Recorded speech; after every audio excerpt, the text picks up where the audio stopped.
చెప్పులేసుకుని వెళ్లాల్సిన అవసరం ఏంటి? మాలో ఎవరికైనా చెప్పుంటే మేం తీసుండేవాళ్ళం కదా. ఇంత పెద్ద సమస్య రానుందని నేను ముందే ఊహించి ఉండుంటే నేను చెప్పులేసుకుని వచ్చేదాన్నే కాదు. నాకు ముందే తెలుసు కదా క్రాంతిమాతకి మన కుటుంబంలో ఎంత ప్రాముఖ్యత ఉందో. ఎవరైనా తెలిసి తప్పులు చేస్తారా? ఈ ఆంటీ కారణంగా మొత్తం కుటుంబం బాధపడుతోంది. నిజానికి మనందరికీ కూడా తెలుసు, అయినా కానీ పొరపాటు జరిగిపోయింది. క్రాంతిమాత మన కుటుంబం గురించి ఏమనుకుంటుందో ఏంటో. అయినా మనందరం ఇంత బాధ్యతారాహిత్యంగా ఎప్పటి నుంచి అయిపోయాం? వాళ్ళు తప్పకుండా అనుకుంటారు. ఇంత సీన్ క్రియేట్ అయింది కదా. అంతేకాక పైపెచ్చు మన అందరికి ఇన్సల్ట్ కూడా జరిగింది. ఎంత ఎంబారసింగ్ ఎప్పుడు అనిపించలేదు కదూ. అది కూడా ఈ విధంగా అందరి ముందు. అరే ఇంకా ఆపుతారా మీరు? కొంచెం మీ అమ్మ గురించి ఆలోచించండి. అసలే తన ఆరోగ్యం బాగోలేదు. అరే ఎవరైనా అంటారా చెప్పుల కారణంగా కృప వర్షించదని? ఆ కృప లోపలికి వెళ్ళకముందే ఆగాలి కదా.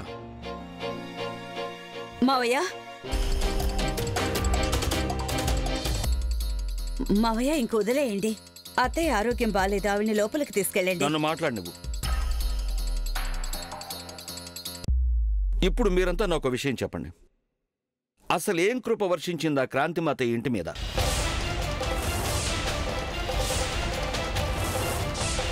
మూర్ఖంగా మారారు, మూర్ఖంగా.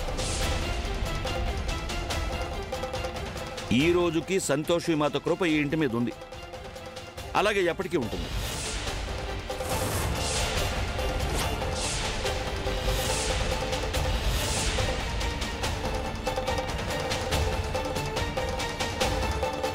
ఓ రియల్లీ? సరే నాన్నగారు, మీరు నిరూపించగలరా ఈ ఇంట్లో ఏ శుభకార్యం జరిగినా అది సంతోషి మాత వల్లే జరిగిందని? నువ్వు నిరూపించి చూపించరా ఈ ఇంట్లో జరిగిన అద్భుతాలన్నీ కూడా నిజానికి మీ క్రాంతిమాత వల్లే జరిగాయని?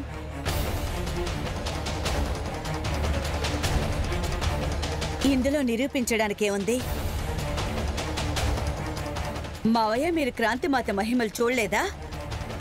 మీరు చూశారు కదా ఈ ఇంటిని ఆవిడ ఎన్నిసార్లు సమస్యల వలయంలో నుంచి రక్షించారో.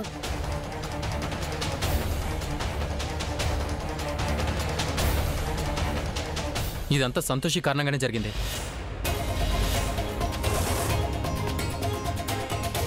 ఎప్పుడైతే సంతోషి మన ఇంట్లో అడుగుపెట్టిందో అప్పటి నుంచి రాత్రి పగలు సంతోషి మాత పేరే వినిపిస్తుంది.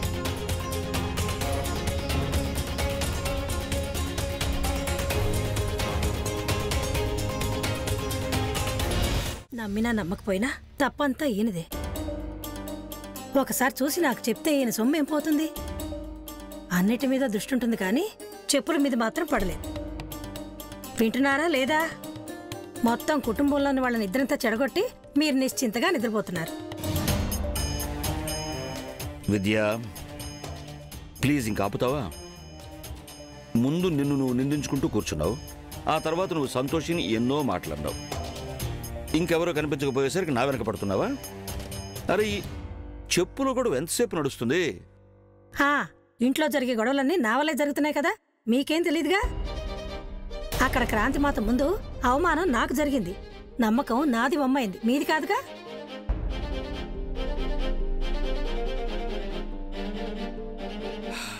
విద్య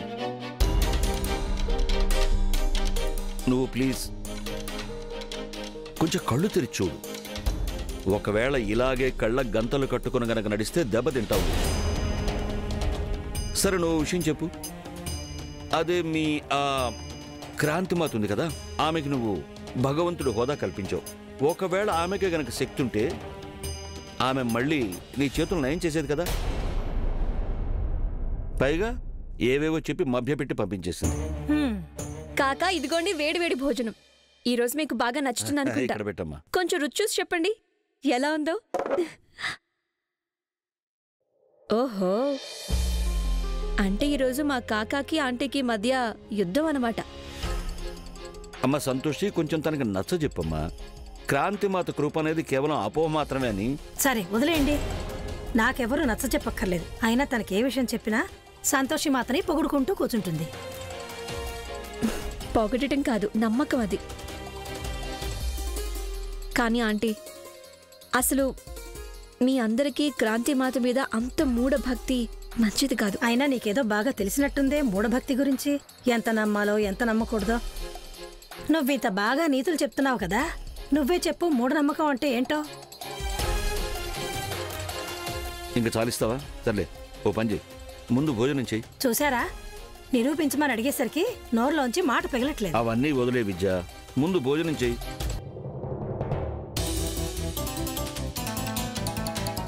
ఆంటీ, మీరు మూఢనమ్మకం అంటే తెలుసుకోవాలనుకుంటున్నారు కదా? అయితే నేను చూపిస్తానేంటో. సరే, ఓ మాట చెప్పండి. మీకు క్రాంతిమాత మహిమల మీద పూర్తిగా నమ్మకం ఉంది కదా? నాకు నా మీద కన్నా ఆవిడ మీదే ఎక్కువ విశ్వాసం ఉంది. అరే పిచ్చెక్కిందా? ఏం చేస్తున్నావు? చూస్తూ ఉండండి ఆంటీ. ఈ పుల్ల పూర్తిగా కాలిపోతుంది, కానీ నా చేతికి మాత్రం ఏమీ కాదు. ఎందుకంటే నాకు నమ్మకం ఉంది, మీ క్రాంతిమాత పేరు జపిస్తే నా చేతికి ఏమీ కాదని. అరే అమ్మా, ఏంటా పిచ్చి పని? అరే పారేదాన్ని, నీ చెయ్యి కాలుతుందమ్మా. కాకా, ఈరోజు విశ్వాసం అంధవిశ్వాసం రెండూ ఢీకొనున్నాయి. మీరు కేవలం చూస్తూ ఉండండి. నమామి క్రాంతిమాత. పోన్లే, మంచిదే. ఇప్పుడు ఈ పిల్ల కూడా క్రాంతిమాత భక్తురాలైపోతుంది. నమామి క్రాంతిమాత. నమామి క్రాంతిమాత. నమామి క్రాంతిమాత. నమామి క్రాంతిమాత. నమామి క్రాంతిమాత.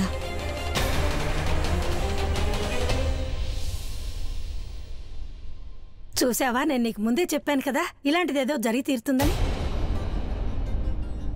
చూసావా, చివరికి క్రాంతిమాత మహిమే గెలిచిందిగా. ఏ ఇంకా నీకు చెప్పడానికి ఏమన్నా ఉందా? ఉందా ఆంటీ? ఆంటీ, కంటికి కనిపించేదెప్పుడూ సరైనది కాదు. మీకు అనిపిస్తుంది కదా ఈ పుల్ల క్రాంతిమాత కృప వల్ల ఆగిపోయిందని, కానీ అది నిజం కాదా ఆంటీ? ఈ పుల్ల ఆరిపోవటానికి కారణం ఇది సగం తడిసి ఉండటమే. చూడండి, నేను ముందే ఈ పుల్లని సగం తడిపి తీసుకొచ్చాను. అందుకే నిప్పు చివరి వరకు రాలేకపోయింది. ఒకవేళ నేను మీకు చెప్పి ఉండకపోతే ఇది కేవలం క్రాంతిమాత కృప వల్లే జరిగిందంటారుగా.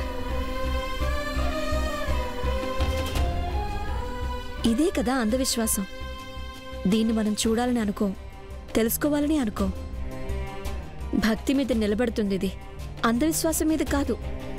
అలానే మీ సంతోషి అంధవిశ్వాసాన్ని ఏమాత్రం ప్రోత్సహించదు. ఒకవేళ మీ సంతోషి మాతకే అంత శక్తి ఉంటే ఇప్పటికిప్పుడు నా చేతులు పనిచేసేలా చేసి చూపించమను. మీ చేతులు తప్పకుండా పనిచేస్తాయి ఆంటీ. అందుకు మీరు స్వచ్ఛమైన మనసుతో సంతోషి మాత్రం ప్రార్థిస్తే చాలు. అంత విశ్వాసమా?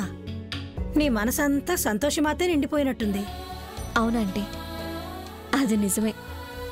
ఈ భక్తి నా ఊపిరి ఆగేంత వరకు ఉంటుంది. మీరు చూడండి ఆంటీ, అతి త్వరలో మీ చేతులు మునుపటిలా అయిపోతాయి. కాకపోతే ఒక్కసారి మీ మనసులో సంతోషి మాత మీద నమ్మకం కలగాలి. నేను మీకు మాటిస్తున్నాను, మీ మనసులో ఆ శ్రద్ధ నేను కలిగించి తీరుతానని.